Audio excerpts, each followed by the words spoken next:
Alright, this is part 2 to trying to figure out how this whole Bendix and my cruise control, and I got an ABS issue still going on. As I've troubleshot and I've learned more about how to troubleshoot this Bendix system and braking system, and not only does the braking system have two different sides that you got to activate the brakes, release the brakes. Also, as I picked one system. So I started with my hill start system, or HSA system, that helps you keep you from rolling backwards. And as I went through that, found out through the system, I found out that this solenoid, which is a HSA solenoid, actually had went bad. So I replaced that. So I got rid of that issue with the code in a sense, but it's still showing that it's offline.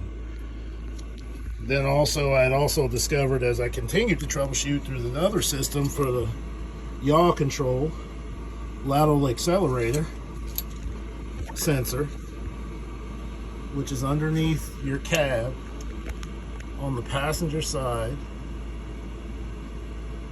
I do believe I'm pointing at it right now, but it's on the frame rail that crosses underneath your cab on the passenger side. The easiest way to access it and see it is from your passenger side by removing the steps and then turning your wheels, and you end up over there. And then I went back to moving towards the ABS system, because I'm finding out if certain components on these systems go out, it shuts the whole thing off. So then I discovered, using the day before software, that my right hand side or passenger side ABS wheel speed sensor is went out, or it's going out. It's intermittent, so it's not always there, and that's probably why I didn't notice it. Dealing with the ABS, something's not reading right off of the sensor, but I owned it and it seemed to ohm right. But now I'm getting ready to replace this because it's flat out gone now. It's saying it's no good. So the way you get to this is the same thing. You take off your passenger side steps, turn your wheels to the left. That gives you enough space to slide underneath to get to this side of the frame easier. And then you just start taking it apart. And this, for the sensor, you can use a pair of pliers, just grab it on that the metal elbow, I call it, right here on the back of the sensor, and just twist it and it'll come on out. And then there's a cage that the sensor seats into that you need to pull out, because when you get the new sensor, you get a new cage that the sensor slit that locks into it. And then all it is then from there is start cutting zip ties. You got zip ties here and here, and then you got these, I guess, like half zip ties or clips that you pop off on this side that go into the frame wheel, and then the line slides through on the back side of the frame rail, and there's the connection right there on the back side of the frame rail. It's pretty straightforward to replace it. It's just, of course, you got to work through all the zip ties and everything.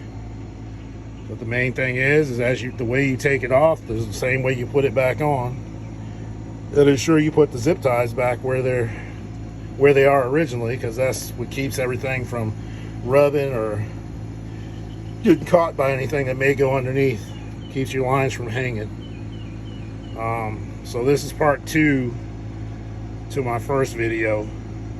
I'm still working it out, but I'm finding out on my truck particularly, I had multiple issues within the Bendix system, and I really blame it on the fact that they spray coated all the components, even though Bendix specifically says in any of their technical manuals, do not spray coat these components with that hot spray undercoating.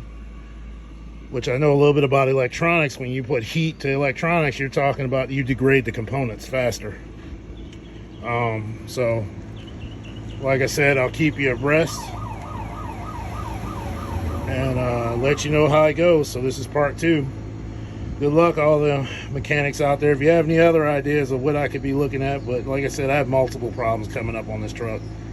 I don't know why. I'm only guessing because they sprayed everything with that hot coating and it degraded to all those components pretty much at the same time.